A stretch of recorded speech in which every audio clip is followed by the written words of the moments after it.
Joining us on this episode of Kicked Back presented by Betway is the quarterback of Canada Soccer, Stefan Eustáquio. Stefan, what's up? What's up? Everything's good here. How about you? I'm great, thank you. How's Florida treating you, the Florida sun? It's kind of hot, to be honest, but it is what it is. We need to prepare for Curaçao. Yes, well, I mean, you got the Portuguese blood in you. You can take the heat, no? Yeah, for sure. But I can take the cold as well because I was born in Canada. Yes, So I yes, feel, of course. yeah. Okay, I want to because I know that you're on a quick, time crunch, and I appreciate your time so much. So thank you for joining us. But right off the bat, I needed to tell you, Stefan, when I watched your game against Belgium at the World Cup on a pitch full of some of the biggest names in football, you stood out to me. And I think that that speaks volumes to the player that you are and that the player that you're growing into. And I think it's such a testament to your game. And I just really wanted to set that precedent of this, 15-minute block of time that I have with you, that you are such a star. And I can't wait to see what the next decade looks like. So thank you for your time and what an incredible performance you had against Belgium. Thank you very much. I'm not a star. I just enjoy being with the boys, and when I'm at the field with them, it's just so easy to play football. So that's just what I do. I just try to work hard, help my teammates, and then things like that happen. So I mean, I'm not a star. I don't want to think that. So thank you very much for your words, to be honest. You're welcome. You're welcome. And going off of that hardworking mentality, that's something that Canada soccer fans know about you. We see it in you. We hear it in your interviews that you went to the World Cup not only to just go, but you wanted to win games. So what was that like for you being in the tunnel with the golden generational players that are Belgium, and you're about to go play your first ever World Cup match? What were your emotions like and what were you thinking mentally? It was just a matter of enjoying the time and the game because we were underdogs, right? So it's kind of the pressure we had was the pressure that we put on ourselves of winning and playing good. But for the world, like everybody knew that the pressure was on Belgium to win. So I mean, looking at the time back then at the tunnel, you could kind of see that they were relaxed Okay. and we were motivated. And I think that's why in the first 15 minutes, sometimes I just go watch that game just to see how we did, and we did very good. And the first 15 minutes, I think it's Lukaku that appears on TV, and he's just like with his hands on his head, like, wow, we can't really get out of our midfield. And I mean, that's what we play for, to be better in this type of stages. And it was hard because we really wanted to win a game at the group stage. We didn't, so we have 2026 to correct that. What was it like megging one of the best midfielders in the world, Kevin De Bruyne, in a World Cup match? Be honest with me. I got lucky, I guess. Oh no, you're too humble, Stefan. Not, Come on, that was not only, I mean, that was just the first half of the play. Not only was that an incredible meg, but then the ball that you played through to Jonathan David, which almost led to a goal. It was such a beautiful sequence. And I used to play your position, so I understand what that's like. The pass was almost more beautiful than the meg, but you're taking on one of the best midfielders in the world. And for me, seeing that moment, it was almost even less about the meg, but the confidence that I saw in you to execute that moment. I mean, I got that. To me, when I think about the World Cup in Qatar, it's like one of my favorite moments from all of it. So it had to have meant something to you. what can I say? It was a special moment, obviously, because everybody saw it. My friends texted me, whatever. But it's just those types of things that kind of goes naturally throughout the game. I barely nutmeg some like players. It's not something I do. And when I received the ball from Alistair, he was just right there on top of me. So I just had to invent something, and I barely saw he opening his left leg. Mhm. So almost that was the only way out. And then it's just how I said, everything so natural. And then the ball was perfectly positioned from my right foot. I saw Johnny kind of doing the back movement, and this types of ball we train a lot at Porto to chip it in the box. So everything was natural. I still have that nutmeg on my phone. I'm gonna keep it. Uh, but it was a nice moment.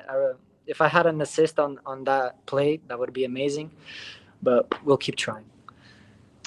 Talk to me about the versatility of your game because, the way you thread the needle, split a back line, and now that you're generating the attack, scoring back-to-back Champions League goals for Porto before the World Cup, you kind of added this offensive star power to your game, which is super important for any midfielder. How important is it for you to keep developing not only that defensive side of your game, but also the attacking side? Yeah, when I arrived at Porto, I was running around 11, 12 kilometers, but it was always on a defensive matter, always like in my own midfield, always like doing back threes, whatever. And it was kind of like I was running so much, but really I was never scoring goals. I was never doing assists. So I was just this kid that, had good quality of passing, whatever, but was like running way more than he should. Mm-hmm. And my coach at Porto said, like, you run a lot. You have a good capacity to run all these kilometers in the game. So, try to take advantage of that, not only in your midfield, but, attacking as well. So that was my just to try to go more forward. I think the Atletico Madrid goal I scored is a good example of that, where it's a good counter attack on our side, and I just pass Witzel and I get there first, and I feel like I'm a better player because it is what it is. When a midfielder scores goals and does assists, I have at the moment 7 goals and 6 assists. And to have a midfielder with these types of numbers, he has more value. It is what it is. So rather than being a defensive mid, a number 6 that has good quality of passing, whatever, I feel like I'm a better box to box that can still be a playmaker, but in the third part of the field score goals and do assists. So I feel good as I am right now. Love to hear it. Were there any players, any teammates of yours at Porto who gave you some advice heading into the World Cup that you kind of leaned on? Yeah, I talked to Pep back then, because it's a different competition. He told me that we had everything on our side because we didn't have the pressure like Portugal does, and to actually win games and win a World Cup. We didn't have pressure, just enjoy. Everybody's watching the games. He was telling me, but not to feel pressured.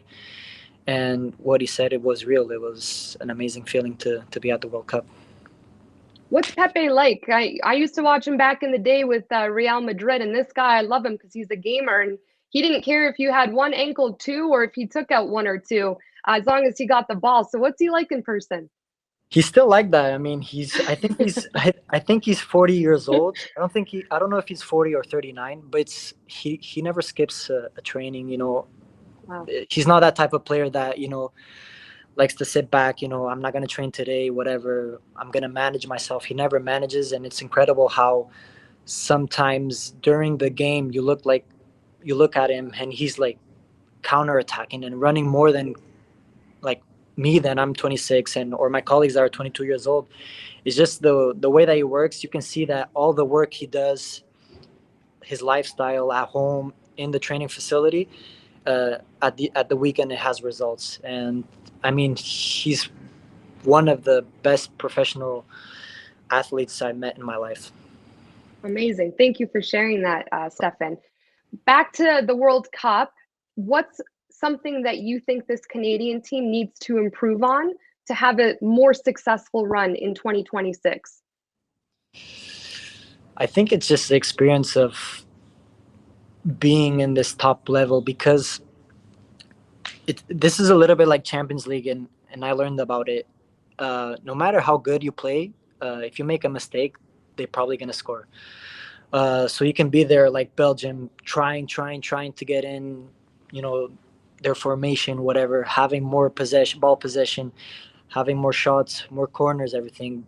There was just one mistake and they scored, and that's the quality that they have. So I think we need to defend better our box, and we need to be better on their box by scoring. I think if we get those situations fixed, box to box, we with our platforms and everything, we do pretty well. We saw yesterday in the statistics in the World Cup. We kind of did better than all the teams except Croatia. We did better. We had more XG. We had more ball possession. Uh, but details is that they went there probably once or twice and they scored, and we didn't. So I think that's a big step we need to improve for 2026. We still have a lot of years coming. We still have a lot of players that are growing. Like Isma and all these types of players that can get to that Champions League level and bring that experience here to the national team. And it's just everybody being better, and at the end of the day, the men's national team is going to succeed. Do you think these CONCACAF teams now being a part of the Copa America next year is going to help with experience? Oh yeah, for sure. Because we're going to get tier 1 teams to play against, right? That's what we need, because let's be honest, 2-3 years ago, nobody wanted to play Canada. No tier 1, tier 2 teams wanted to play Canada. It was a waste of time. Now we're fighting to change that. If we qualify for the Copa America, we're going to have those types of games. If we win 1 or 2 games, we can in the future play them again in friendlies. Who knows, bring them to Canada.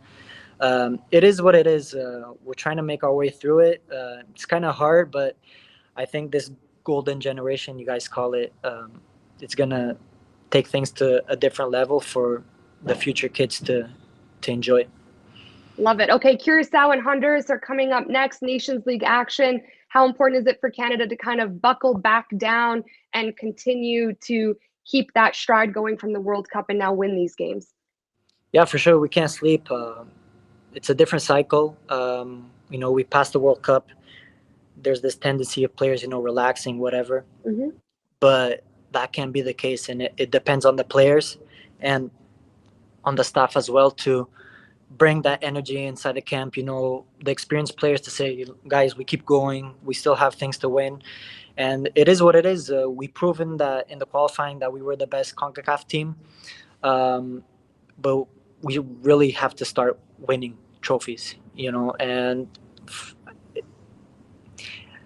I have to think about what I'm going to say, but it's not dumb to say that we want to win the Nations League and the Gold Cup. It is what it is. Well, it's possible with you, Stefan Eustáquio. People got to make sure that they're not getting megged in the middle of the pitch. I appreciate your time, and I can't let you go without asking, because I asked you about Kevin De Bruyne. What was it like to play with Modric out there on the pitch? Because just when you talk about KDB, you also have to include Modric in that conversation, and you had that ability to share the pitch with both of them, which I think is super cool. Yeah, I played against Kevin De Bruyne, but I ran after Modric. I couldn't play against him. It's crazy how the way he dictates the game and the way he controls everything. And then he has people beside him, Kovacic, Brozovic. It's just, for me, it was like a lesson learned that game. It was more learning about them than actually playing against them and seeing how I could control them, because, if they're in a good day, it's almost impossible. It is what it is. I hope in 2026, probably Modric is not going to play, but Kovacic probably is going to play. So I hope we as a midfield can do better against those midfielders. Thank you, Stefan, for your time. I really appreciate it. Good luck with everything at Porto. I was really rooting for you guys in the Champions League, but I'm sure there's many more runs to come, and can't wait to see what you guys do against Curacao and Honduras. So thank you so much. Thank you. It's my pleasure to be here with you. Thank you very much.